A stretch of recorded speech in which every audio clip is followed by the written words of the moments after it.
Hello ရိုမန်လေးနဲ့တူတူပုံမြင်လေးတွေနားထောင်ကြရအောင်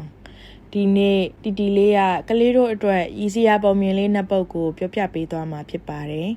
ပထမပြောပြပေးမယ့်ပုံမြင်လေးကတော့တကိုးရှင်ဝင်းပလွေတကောင်ဟာအစာရှာဖို့ထွက်လာတဲ့လဲလန်းချောင်းတစ်ခုအရောက်မှာတော့ခိတ်အီးသွားတွေကြကြံခဲ့တဲ့ဝီစီတစ်ခုကိုတွေ့လို့ကောက်ယူမှုတ်ကြည့်ရင်အကြံရသွားတယ်အစားချောင်းအနေချောင်းအောင်လုပ်ရမယ်ဆိုပြီးဝင်းပလွေဟာငှက်တောင်မွေးရောင်စုံတွေကိုလိုက်ကောက်ပြီးသူ့ကိုယ်မှာတက်ဆင်လိုက်တယ်ဝင်းပလွေဟာတကယ်ကိုထူးဆန်းတဲ့ငှက်လိုကြားလိုတရဝါဖြစ်သွားတော့လေတဲ့ပြီးတော့သူဟာလက်နဲ့ဝှက်ပြီးဝီစီကိုမှုတ်လိုက်တယ်ထူးဆန်းတဲ့ဝီစီတန်ကြောင့်တောထဲကတရဝါတွေကလာကြည့်ကြတာပေါ့ကွယ်ဝင်းပလွေရဲ့ထူးဆန်းတဲ့ပုံကိုတွေးပြီးတိရစ္ဆာန်တွေဟာဘာကောင်မှမသိဖြစ်နေကြတော့တယ်ဒီတော့မှဝင်းပလွေကလည်းခက်တီတီနဲ့ငါဟာတောဆောင်နဲ့ကြီးကဒီတောကိုအုပ်ချုပ်ဖို့စေလွတ်လိုက်တဲ့သူပါငါကိုဥညွတ်ကြကုန်လို့ပြောပြီးဝီစီကိုအကျယ်ကြီးမှုတ်ပြလိုက်တော့ထူးဆန်းတဲ့ပုံစံနဲ့အတန်ကြောင့်တိရစ္ဆာန်တွေဟာကြောက်ရွံ့ပြီးအယိုအသေးပေးကြတယ်အဲ့ဒီနေ့ကစလို့ဝင်းပလွေဟာတိရစ္ဆာန်တွေဆက်တာတဲ့အစားအစာတွေကိုစားပြီးစိန်ကြနေလေတဲ့ဒီလိုနဲ့နေလာရင်တနေ့မှာတော့မျိုးကစက်ကပ်အဖွဲကနေထွက်ပြေးလာတဲ့မြောက်တကောင်ဟာအဲ့ဒီတောအုပ်ထဲကိုရောက်လာပြီးဝင်းပလွေကိုတွေ့သွားတယ်သူ့ဝီစီတန်ကိုလည်းသိသွားတယ်အကောက်ကြံပြီးတောထဲကတရဝါတွေကိုညာစားနေတဲ့ဒီဝင်းပလွေရဲ့ဝီစီကိုငါယူပြေးရမယ်ဆိုပြီးမြောက်ကအမြင်အလစ်ချောင်းနေတော့တယ်တနေ့တော့ဝင်းပလွေဟာတစ်ပင်တပင်အောက်မှာအိတ်နေတော့သူ့လက်ထဲကဝက်ကင်ထားတဲ့ဝီစီကိုမြောက်ကယူပြေးတော့တယ်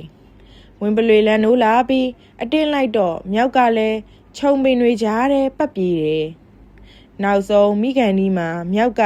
တစ်ပင်မော်တက်ပြေးတော့ဝင်းပလွေလည်းတစ်ပင်မော်လိုက်တဲရင်ချော်ကြပြီးအပင်အောက်ကရေတွင်းပြက်ထဲကိုပြုတ်ကျသွားပါလေရောတဲ့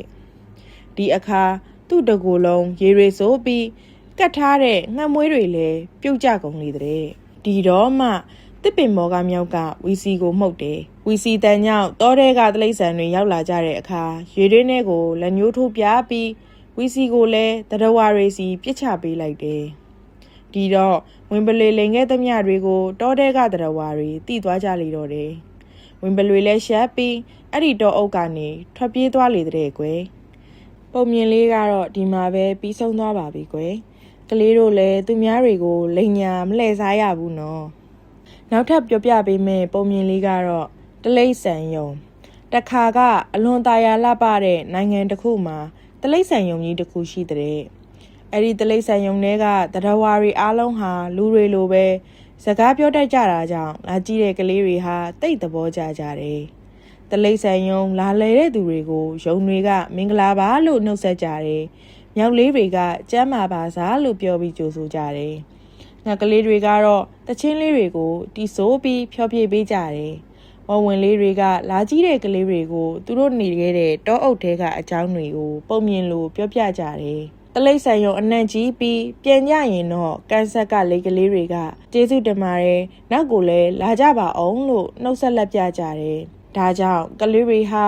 ကြောက်ပိတ်ရက်နဲ့အားလက်ရက်တွေတိုင်းအဲ့ဒီတလိษံယုံကိုလာလေကြတယ်ဒီတလိษံယုံရဲ့ပျော်စရာကောင်းတဲ့အကြောင်းတွေကိုတခြားဂျိုကဂျိုသားတွေလည်းသိသွားတယ်ဒါနဲ့တရက်မှာဂျိုသားလေးတွေဟာပကံများပြန်စီးပြီးအဲ့ဒီတလိษံယုံထဲကိုရောက်လာကြတယ်ပြီးတော့ရင်ထဲကထွက်ပြီးတလိษံလေးတွေကိုရှောက်ကြည့်ကြတယ်ပူကွာကွာဂျိုသားလေးတွေကိုမြင်းကြားတွေကမြင်တော့တဟားဟာအော်ရီပြီးလောင်မြောင်ကြလေတဲ့မျက်လုံးကပြူးပြူးခေါင်းမှာလည်းအတန်နဲ့တကယ်ကိုရည်စရာရုပ်တွေပဲဟဲ့ဒိုးတလိษံယုံထဲမှာဒီကောင်တွေပါထည့်ပြထားရင်တော့လာကြည့်တဲ့သူတွေအတော်ရည်ရမှာပဲကွတော်တော်ရုပ်ဆိုးအကြီးတန်းတဲ့ကောင်တွေပဲဟာဒါနဲ့ဂျိုသားလေးတွေကကြားတော့ရှက်သွားတယ်မနောက်ပါနဲ့ဗျာပျော်ခြင်းလို့ဒီကိုလာကြည့်တာပါကျေးဇူးပြုပြီးကျွန်တော်တို့ကိုမလောင်ပါနဲ့လို့ပြောတော့မြင်းကြားကထပ်ပြီးလှောင်ပြောင်မြန်တဲ့ဟာသူတို့ပြောတဲ့အတန်တွေကလည်းအကွဲကွဲကြီးရည်ရတယ်ကွာမဟုတ်ဘူးလားဟေးလို့သူ့အပေါင်းအသင်းမိတ်ဆွေတလိษံလေးတွေကိုပြောလိုက်တယ်ဒီအခါအခြားတလိษံတွေအားလုံးကလည်းဝိုင်းရီပြီးလှောင်ကြပြန်တဲ့ဒီတော့ဂျိုသားလေးတွေဟာအရန်ကိုရှက်သွားကြတယ်တ တိတ်လဲစိတ်ဆိုးသွားပြီးသူတို့အိတ်ထဲကပါလာတဲ့ရောင်ကြီးတနက်တွေနဲ့တရိတ်ဆန်တွေရဲ့ဗတ်ဆက်တွေကိုပြစ်လိုက်ကြတယ်အဲ့ဒီရောင်ကြီးတွေကြောင့်လောင်ရည်နေတဲ့တရိတ်ဆန်တွေရဲ့အတန်တွေဟာပြောင်းကုန်ကြတယ်မြောက်တွေရဲ့အတန်ကကွိကွိကွာကွာလို့ပဲထွက်တော်တယ်ငှက်ကလေးတွေရဲ့အတန်ကလည်းကြလိကြလိလို့ပဲမြည်တော့တယ်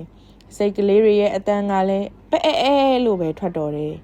ဘဲကလေးတွေကလည်းတကက်ကက်နဲ့ချက်မကြီးကလည်းကတော်နဲ့ပဲထွက်တော်တယ်တလိမ့်ဆန်လေးတွေအားလုံးလူစကားမပြောနိုင်ကြတော့ဘူးတဲ့ဒီတော့ဂျိုသားလေးတွေဟာကဲမင်းတို့လောင်ချင်ရည်ချင်ကြတာမှတ်ပြီလားလို့ပြောပြီးသူတို့ရင်ထဲပြန်ဝင်သွားကြတော့တယ်ပြီးတော့ဝီးကနေအတန်ကြီးနဲ့ဗကံများပြန်ကြီးဟာအာကာသတွေကိုပြန်တက်ပြက်ကွယ်သွားလေတဲ့ကွယ်ပုံမြင်လေးကတော့ပြီးသွားပါပြီကလေးတို့လည်းသူတစ်ပားကိုစိတ်ဆိုးအောင်မစားမနှောက်ရဘူးနော်နောက်ထပ်ကောင်းတဲ့ပုံမြင်လေးတွေကိုတင်ဆက်ပေးသွားမှာမို့တီတီလေးရဲ့ channel လေးကို subscribe လုပ်ထားဖို့မမေ့နဲ့အောင်နော်